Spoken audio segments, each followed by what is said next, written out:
Welcome back. I'm the Watch King. On this video, we're going to be talking about why I think the Rolex 116500 is the best Daytona ever made, including the new model that came out this year. I had a chance to see it. So without further ado, let's hop into it. Turning ourselves around, I will get into why I think this is better and the best Daytona ever made from a standpoint of materials and looks and everything got to do with that.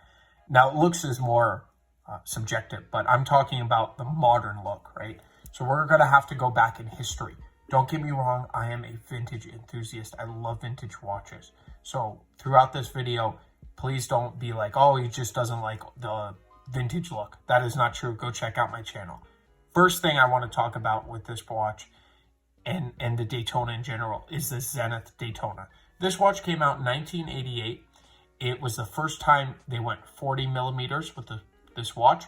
They made it an automatic because it was a Zenith Daytona, and the seconds hand was at the 9 o'clock. The hours were down at the 6 o'clock. That was the big difference.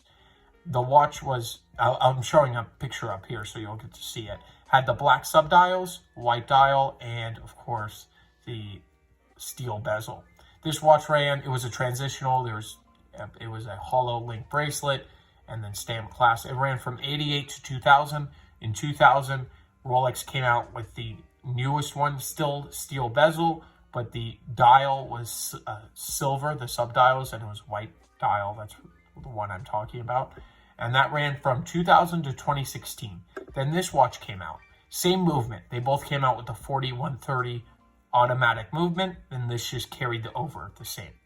Right? This watch, when it came out, it wowed collectors. This really started the hype in 2016 over this watch. It was always hyped, but now it's another level, right? So you can't get even good on the waiting list when this comes out.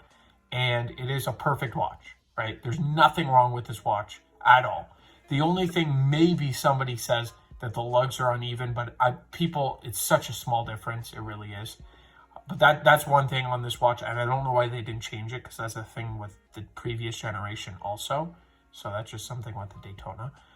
But that's the only thing somebody can really say. The movement's perfect. Everything's perfect. The screw down push. There's not one aspect that's bad about this watch. So what collectors were thinking is what to do next, right? How can Rolex possibly, the bracelet's perfect, the movement, the dial, everything, right? So then they come up with this watch. I'm going to show a picture. You do have to see it in person. It's a lot different in person.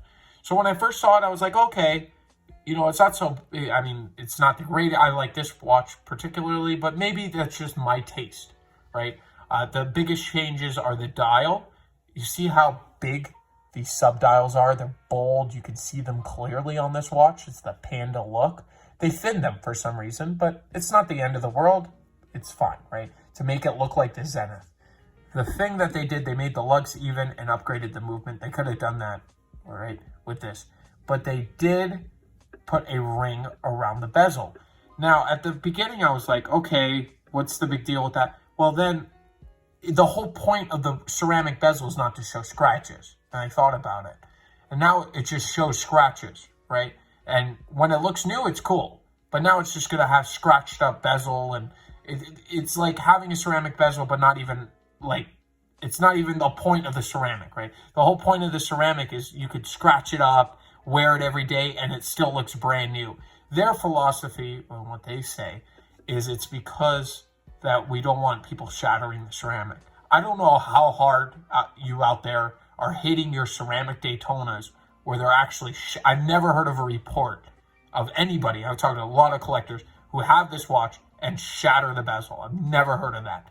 So apparently that's their reason. I don't think they got that many reports on the bezel being, broken. I think they wanted to go for the vintage look because of the the subdials and the bezel, to have it like the bakelite bezels back in the day. And that's why they tried to do it. But I think those two changes are just, and dates the watch, definitely. People are going to know, oh, that's the watch that came out in 2023. It really... It kind of defeats the purpose. This looks newer than the newest model, in my opinion, right? If you put them side by side and you show it to a collector, they're going to say this one is newer, right? It looks like it has better technology because it doesn't need a ring around the bezel.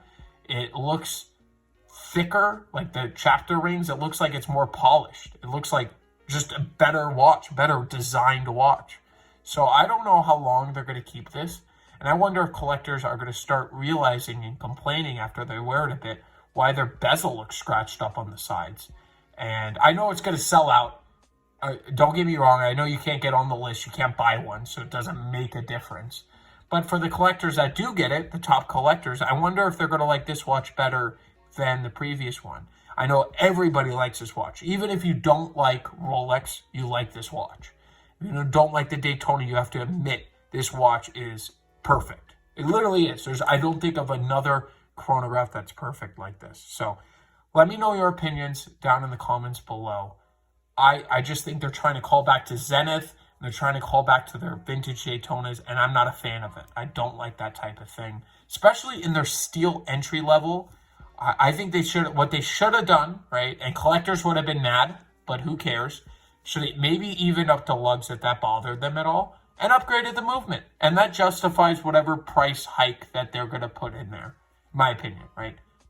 No reason to do anything else, right? This watch is selling out. Why do they have to innovate? Why do they feel that way and they have to change a perfect watch? That's just my opinion. Let me know. I know that this will be debated, and I have a great community out there for you guys on my channel. So let me know in the comments down below. What do you think about the changes, the new watch versus this watch? And what would you choose? If you had the choice, forget about price. You just had the choice between the two. What are you choosing? Right? So I would love to know that. If you're curious or have any questions, my links are down below. You can email me directly. And I want to thank you all for watching. Have a great day.